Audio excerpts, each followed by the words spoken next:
Welcome to Live DAF, your online DAF Yomi Shir. Shalom Aleichem, welcome back to today's DAF. Bava Metzia, DAF Yud. We're holding on to Zayin Amud Beis, 2 lines off the bottom. The Kafran. Kafran is a fellow who is in denial. He denied a claim, and we discussed that slightly yesterday. We're going to pick it up right in the middle here. The Kafran Hoil V'asal Yodam. Once we're on the topic of a Kafran, a fellow who denied the claim against him. Once we're on that topic, let's discuss another halacha that relates to that, which is as follows. Damar of Yosef, Bar Menyumi, Amar of Nachman. So we have one quote from Rav Nachman as follows. Amruloi. Suppose Reuben had a claim, $100 against Shimon, I lent you the money, and Shimon claimed to have repaid it or whatever, and they went to the Bezdin. And what did the Bezdin say? Amruloi, they informed Shimon that he's guilty. He has to pay the money back. Say Tainloi, go ahead and give it to him. So this is a pretty authoritative lashon, pretty definitive type of verdict. Go ahead, give him the money. Not just your chayiv. Say Tainloi. Go give him the money. V'amar parati. After a while, Shimon claims that, I paid it up. What do you mean? I already paid it up over there, Is he believed or not? Neman, he's believed. And Rashi says, of course, he needs to swear. There is a special shvua midrabanan called shvuas heses. Whenever you flatly deny something, like in this case, he flatly denying that he owes it because he claims that he paid it. So he's neman, but he has to make a shvua. But the point is that he's believed. In fact, if the malva lender, Ruvain, comes to the Bezdin complaining, he says, could you give me a document that allows me to collect on this loan? No. Right? We don't give him that authority, because we take the Leva's word for it that he paid up. But suppose initially the Bezdin hadn't really issued that definitive, final word, that verdict, say Tainloi. Rather, they said chayiv atalisal. You have to pay him. Apparently, chayiv is not as done deal as say. It's sort of heading in that direction. It looks like you're going to be chayiv, but they haven't really issued that final instruction to Shimon to pay. Chayiv atalitanloi. And they left the Bezdin. After a while, we have them fighting again. Va'amar parati. Shimon claims that he paid. Since the Bezdin issued that psak, he paid. In this case, we don't trust him. Rashi says he can't even make a shvur. Rather, the fellow with the claim, Ruvain, will be the one to make the shvur and collect. And Rashi explains, you know why? Because, Shimon dragged Ruvain to the Bezdin. They had to resort to litigation, to the Bezdin. He's not paying so quickly. So if they made a psak gomer, as Rashi calls it, a psak gomer, an absolute verdict, then he'll pay. Like say Tainloi, okay, no way out. But if it's not yet gotten to that point, we have very little reason to believe that Shimon paid it up. So this is one version of Rav Nachman. Say Tainloi, we believe him. Chayiv Tainloi, we don't believe him. Rav Zvid Mishmid Rav Nachman Omar, we have another version of Rav Nachman himself. Bein tzein Tainloi, bein chayiv atalitanloi, v'ama parati neman. Whether the Bezdin said say Tainloi or just chayiv atalitanloi, and now Shimon claims that he actually complied and he paid, he's believed. Because after all, the Bezdin obligated him, right? And therefore, ba malva lichtayv en koisvin v'noisn leif. The malva Ruvain requests that the Bezdin give him the shtar to collect on it. We don't give that to him. So basically, say Tainloi, chayiv, it's all the same. Eloi yikal eflugi. But if you're looking for some sort of differentiation between cases, hachi hu yikal eflugi. The distinction will apply to the next 2 cases. A slightly different variation of this story. What happened was they were fighting over some money. They came to the Bezdin. Amrullah, the Bezdin told Shimon, say Tainloi. Go ahead and go, pay it up. It's an absolute, verdict. V'amar parati. And what happened was that Shimon later on claimed to have paid it up. But here's the catch. This is an additional factor. We didn't have this before. Two Eidim come along and testify against him. No, how could you claim that you paid it up? In fact, we were witness to Reuven claiming the money from you after you left the Bezdin. He came to you and you said, no, nothing to do, I'm not paying you. So now he's huchsak kafran loisei mammon. He's established as a denier. Rashi says he was maiz. He expressed that brazenness to violate the words of the Bezdin in front of the Eidim. So now we don't believe him anything regarding that money.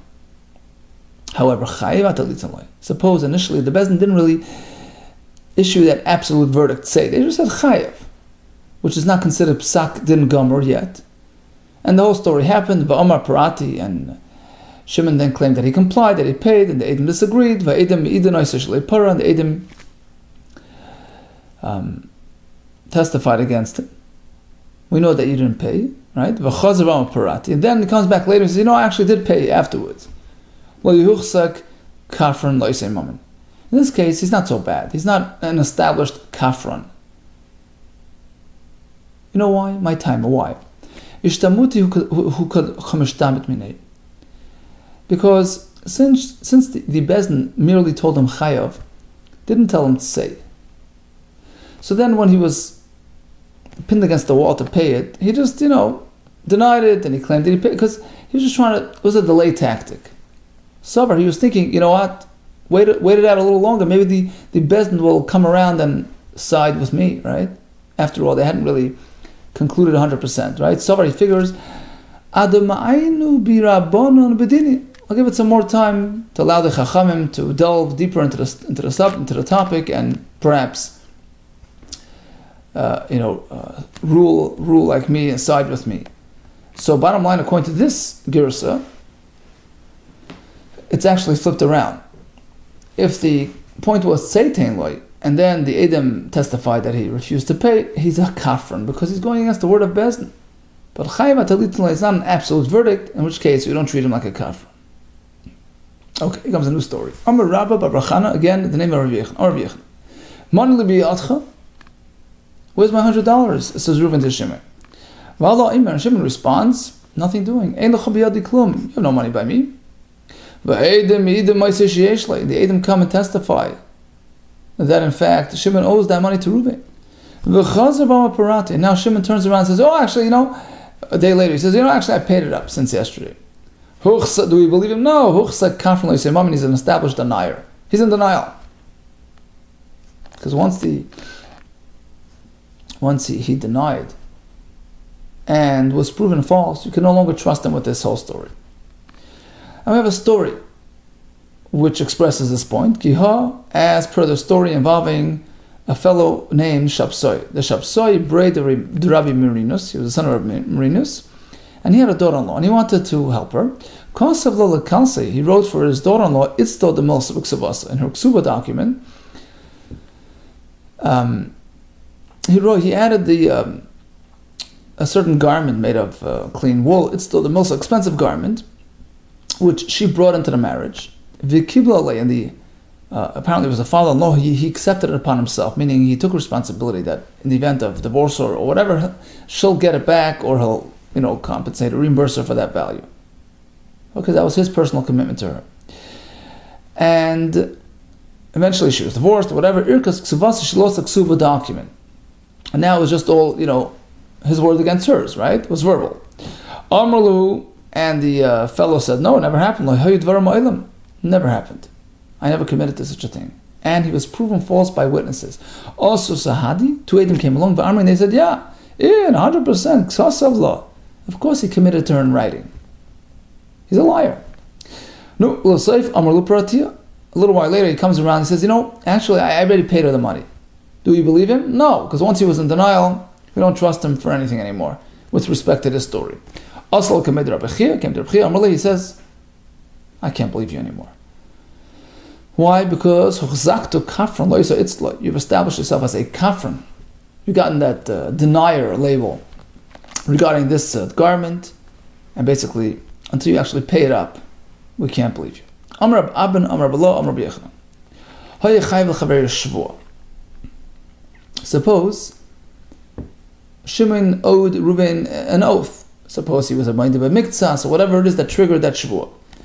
V'amar nishbati, and a while later he claims that he made the shvuah. And the Eidim are testifying against him. But the Eidim come and say, no. He didn't make a shvuah.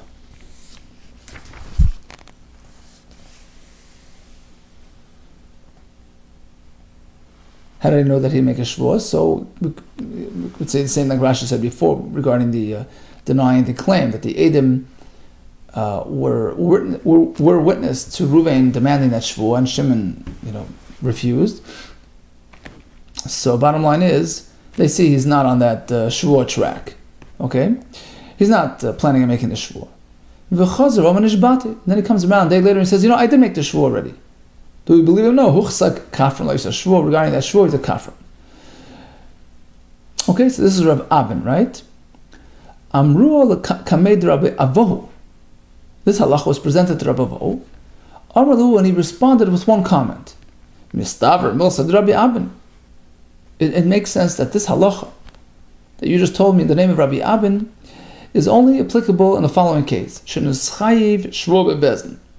It was an official, formal shvuah, the bezdin shvuah that he had to make, and since it was demanded of him in front of the Eidim to make the shvuah and he refused, so we don't believe him that he's really going to cooperate anymore, and therefore he's not believed to say that he made the shvuah.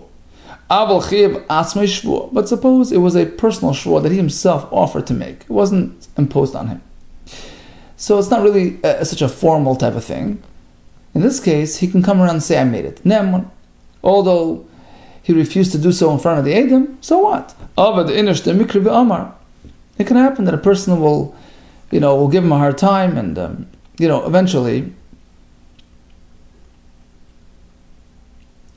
eventually come around and cooperate. So if it's a formal bezdin shvuah, then he shouldn't be playing games. But if it's his own personal initiation, maybe he wasn't up to it, now he did it. This was Rabbi Abin's distinction, right? His chiluk. Depends which shvuah, right? So this concept of Rabbi Avoh was presented back to Rabbi Abin, the one who told us the initial halacha that once he refused to cooperate with the shvuah, he's not believed anymore. Amrulu, he says, actually, that's what I had in mind. I didn't mean every shvuah. I meant a formal shvuah, a bezdin shvuah. I know Nami, bezdin Amri, I also meant the shvuah of the bezdin. Itman Nami, Amr Abin, Amr Rabbi Yechanan, Hayachayev l'chavei shvuah. We have the same halacha once again, named Rabbi Yechanan. If you're chayev to make a shvuah, bebezdin, a formal shvuah, v'amr nishbati, and you claim to have made the shvuah, ve'edim idinai sesh l'nishban, the Eidim disagree with that, v'chazar nishbati, and they come around and say, no, I actually did it now. He's a huchsa kafran, like shvuah, he's not believed. Amr Rabbi Asi, comes another halacha, the name of Rabbi Yechon. Amr Rabbi Asi, Amr Rabbi Yechon. If a fellow is walking down the street and picks up a loan document, and it's a certified document, accosted by hempik, right? The bezdin certified it as authentic, valid signatures, everything's great. And it has today's date on it. Right? The shtar was issued today, the loan was issued today. What do you do with that document? Give it back to the lender. We have no concerns. It's a current legal document. Perhaps we have the concern that we had the other day about the document being drafted way before the loan actually took place. So maybe there was no loan. That's not probable. Hakasa by hempik. It has that certification which typically is associated with the actual loan. Okay, perhaps it was a valid document, but perhaps it was paid up already. It has today's date on it. Very unlikely that he borrowed and paid back on the same day. Really? People don't pay back on that same day? Did Rabbi Yehuda really establish that as a fact? I have a kasha. Ha'atu da amris mishmei Rabbi Yehuda. You yourself quote Rabbi Yehuda as follows. Shtar shalova bayapari. A totally different topic. Suppose Shimon borrowed $100 using this shtar here, and he paid it up. Paid it off. You cannot re-borrow using the same document. You know why? It's expired. It's deactivated. Shekvar nimchal shibudeh, the commitment, the lien, the loan, everything is nimchal. So it loses the power of shtar, which allows you typically to collect from, seize the buyer's properties, right? But once the shtar has been paid up, it's expired, it's dormant, it cannot be reactivated. Now, when did this all take place? Remember, a shtar had to be dated, right? Right? And one of the reasons for dating the shtar is so that you know when it took place, and you know that you have the power to seize those properties which the borrower may have sold to these customers after that date. You can't seize property sold before that date, right? The shibud only starts on that date. Okay, so what date do we have on the shtar? When is he trying to reuse the same shtar? Tomorrow or the next day? Then, in any case, you can't use a predated shtar. Shtar is today's date, Sunday's date. You're going to use it on Tuesday? How can you do that? My area, forget about the reason of shekvar nimchal shibuda. There's an issue with the shibud expiring. Much more simple problem. It's a predated shtar. Tepik lei, dahavalei mugdam. It's a predated shtar. In any case, it can't be used. The Tanam, we have a Mishnah. Shtar chayv hamugdam and psulim. Predated documents cannot be used. Ella b'yamei. Must be speaking on that same date. It was dated Sunday and paid off on Sunday. He wants to reuse it on Sunday. Alma pari and should be apparently people do pay off loans on the actual day of borrowing. Amalesi responds, of course it happens. Miku amina. Did I ever say that nobody ever pays up a loan immediately? It could happen. I meant it's not probable, right? That a person would. Why would he be borrowing if he's paying back the same? It's not probable. It's not common. So that explains why if you find it on the street, you don't have to be worried about it. But of course, it can happen. Rav Kahana says like this. Yeah, of course, there's a concern that perhaps it was paid off on that day, and therefore, if you would find it in the street, there's a concern. But the reason why the Mishnah allows it, the reason Rabbi Yehuda allowed it, was because we're speaking about the chayav. Chayav means the liable fellow, the borrower is mighty. He's agreeing to the shtar. He's conceding that it's a proper shtar, it's a legitimate shtar, it's an active shtar, and therefore, in this case, there's no concerns. If that's the case, everybody's in agreement. So what's the discussion about? Perhaps I would think like this. There's some scheming going on. Hi mifra pari. True, the leva paid it off. So why is he claiming that he didn't pay it off and he's allowing you to give it back to the malva? He wants to reuse it. He wants to reuse it, borrow with it again, zimnachriti a different time. Why is he trying to do that with the same piece of paper? To save himself the few pennies for the sefer's fees. The safra, the coins paid to the scribe, chayesh, that's what he's trying to save himself. So perhaps we shouldn't believe him. Kamashman the Chiddush is no, we believe him. You know why? True, the Levi might be motivated to save a few pennies, but the Malva won't allow it. That's the case, that it's been paid off. They're just trying to recycle the same shtar. Malva gufe lo shavak. The Malva won't let him reuse the same shtar. You know why? He has a lot to lose. Several figure. Shami birabban, that's all I need is the rabban here that this has been recycled. The master not going to allow me to use the shtar at all. So even if the leva has an agenda, the mavel will not accept it, and therefore there's no concerns. Apparently, it's still an active shtar, and you can return it. Asks the Gemara. Really, we always assume everything's fine and dandy. What about the Mishnah we had a few days ago? Right? You found a loan document in the street. Right? If it's a shtar that allows you to collect from the lekuchas, don't return it. Why? Firstly, we learned that the loiv is agreeing that it's a fine shtar. So what's the problem? Maybe it's predated, right? Perhaps it's real, it's legit, but it's predated. It was drafted at Nisan time, but it wasn't really used until Tishrei. So what's the problem? Because you're giving the Malva 6 months free access to property sold in the interim, right? He might seize those customers' properties purchased between Nisan and Tishrei before the loan was issued, which is unfair, right? Shloikadin. That's how we learned that sugi, if you remember, right? 1 second. I thought we've just established that the Malva would not cooperate. Well, we don't say dim kain Malva gufal ishavik. If it, in fact, it's predated, the Malva wouldn't allow it. We are concerned, right? We don't say he wouldn't go for this. The Amarli, he'll insist. He'll tell the Levik save shtar achrina b'tishrei. Come Tishrei when you try and borrow the money. Write me a new shtar today. Don't give me the old shtar. To do mashami rabbanim absolutely for concern that rabbanim might get the wind of it and disqualify the whole thing, and I'll lose out the whole thing. We don't say that, and we do say that perhaps it is predated. We are concerned. Why? Answer is like this. There, he has much to gain. 6 months of free seizures. The answer is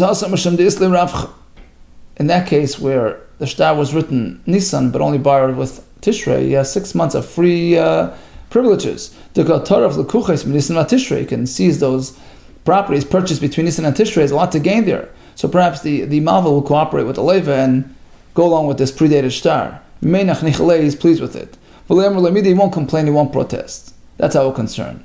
But Hoch, in our case, where it was issued today and paid up today, he's not gaining much. Hoch, given the Leslie Rafchi, he's not gaining anything because the slave shtar ha'id naksiv. Ultimately, the shtar is dated for today. The Qatar of the Kuches. What's he going to gain regarding seizing properties from the Kuches? He may as well just ask him to write a new shtar, right? So he's not going to go along with it. He's going to insist on getting a fresh shtar. He's not going to want to accept a shtar that has already been expired and the shibud has been already forgiven. Okay, continues the Gemara. Here comes a new halacha. We have something called Maaseh Bezdin. Hatoyin achar Maaseh Bezdin lo emar klum. Let's take a look at Rashi over here on the bottom. Hatoyin achar Maaseh Bezdin, 4 lines off the bottom. Dover shu t'nai Bezdin. We have certain monetary obligations which are called t'nai Bezdin. Going ksuba, right? The ksuba payout to an isha when she's divorced or widowed. Umazan hayshava bonis. Likewise, financial support to wife and daughters.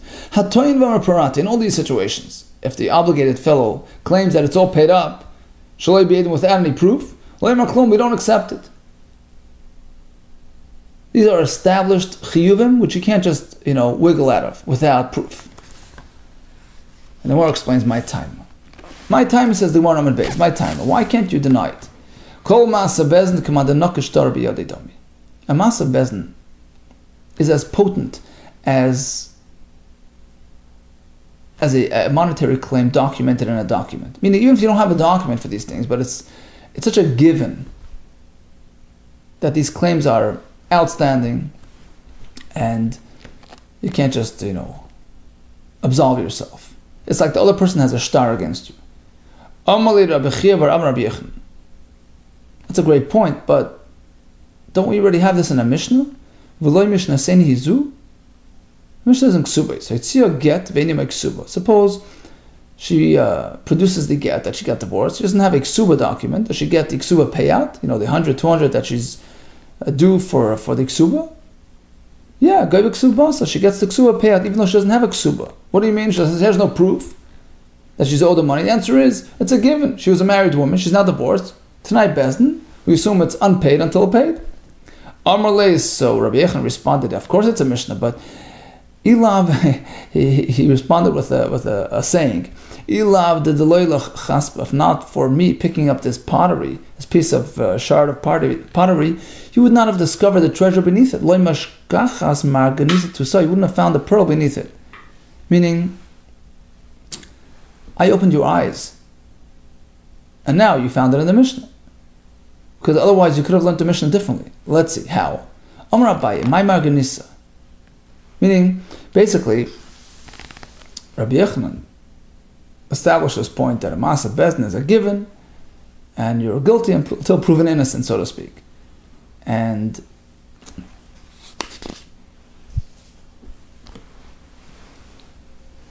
true, Now that you understand this idea, you sort of located it in the Mishnah, but you wouldn't have found it otherwise. Okay, Amar Abaye, my Meganisa. Abaye actually decided to challenge the whole thing. He says, what kind of pearl is this? Meaning, you're saying that you allow them to discover the Mishnah, right? To see the Mishnah in the right perspective, and to derive this concept from the Mishnah. Actually, the Mishnah doesn't really prove anything, because Dilma b'mokim shein koisim ksuvas the get hanu ksuvasa. Apparently there were different types of customs. In some places they wrote the ksuba documents, in some places they didn't write a ksuba. The Mishnah, which allows her to collect via the get, that proves her divorce, but doesn't really prove much about the ksuba, is where they didn't write a ksuba. So the get substitutes the ksuba. It's like a document she has indicating that she's owed the money for the ksuba because they didn't write ksuba. So the get serves in lieu of a ksuba. But if you're in a place where they write a ksuba, who says you can collect without a ksuba? Just based on the fact that it's a maser bezin. Maybe you say, you have to bring a ksuba, in a kita ksuba gavi. She holds the ksuba with her, she brings it along, gavi, she can collect. Otherwise, gavi, she can't collect. Rashi says, why? Because maybe she'll collect once today and tomorrow she'll bring the ksuba on a different bezin and she'll collect twice. Hadar Abaye comes back and says, no, actually not. My kasha is incorrect.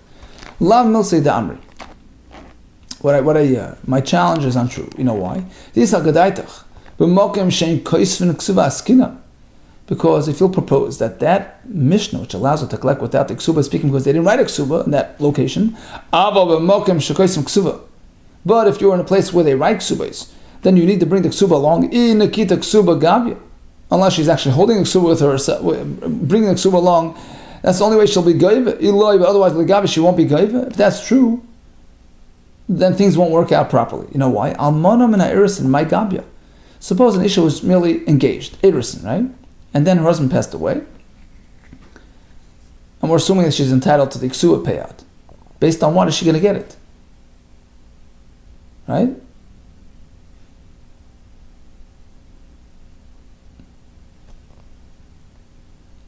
Be'edei mises bal. So we're assuming. Right? Now the Gemara is assuming that even if you're in a place where they write a ksuba, it's only by the marriage. But the Erison, they don't have a ksuba. She doesn't have any document to prove anything. So how's she going to get the ksuba payout? Be'edei mises bal. We're assuming that she'll base her claim on the edim that will testify the husband passed away. Okay, so the Yerushim will have to pay up the ksuba. Well, that's not going to get her too far. Litan v'lema pratia. The Yerush can say, listen, the child of the departed man can claim that he paid her up already. Right? There's no way to prove otherwise. And if that's true, so what's the whole point of a takana? To give the ksuba to the arusa, basically, the Yerush or the husband, if he divorced her, will always be able to claim that he paid it up. Right? So basically, she'll never have any power to collect that on that claim. So what does this prove to us? That even in a place where they write a ksuba, it doesn't matter where you are. Fact is that you can collect the ksuba from the husband or the kids, and there's no taina of parata. You can't claim you paid it up unless you show something, a receipt, to prove that you paid it up. So this is in support of Rabbi Yechanan. Hatoyin achar masa bezin lo yomer klum. You can't claim against the masa bezin. You have to have proof that you address that obligation. Amalei Mar Kshisha, Beder Rav Chizda Rav Ashi. So Rav Chizda's son, Mar Kshisha, had two sons, right? Mar Yenuka, the younger one, Mar Kshisha, the older one. So he asked the kasha to Rav Ashi. This whole back and forth is based on a premise that an almana from Erison is entitled to ksuba. Almana min Erison isla ksuba minol. How do we know? You know that's true. That an isha who was widowed from the Erison stage in life is entitled to the ksuba, maybe only after nisuin. How do we know this is true? What this not? Is it from the following mission? Nis armla, nis garsha, beiman erison. Oh, ubeiman when son is soon, gavas hakol. If an isha became an almana or a grusha, whether she was merely engaged or married, she's entitled to the entire amount. What's the entire amount? Says Rashi. There are different parts of the ksuba, right? There's the basic ksuba, base amount, that's nai bezna, which is 100 for the almana, 200 for the psula, and then there's something called tesefes, right? That the husband adds to the base amount. She gets everything. So clearly, even from Erison you get. Well, Dilma Heicha de Kosovla. Perhaps here it's different because he actually decided to issue her a ksuba. Meaning, it's not standard. If you write a ksuba to the Arusa, she gets, but otherwise, who says she gets? Well, you'll argue, well, if that's the case, that the Mishnah is speaking that she actually got a ksuba, then what's the point of discussing it? What's the chiddush? Well, obviously, you can commit whatever you want. Well, there is a chiddush. Lafukim with Rabbi Lezer ben Azari. We're coming to disagree with Rabbi Lezer. Damar, he says, Shloi kasav la el al nas l'koinsa. He says that,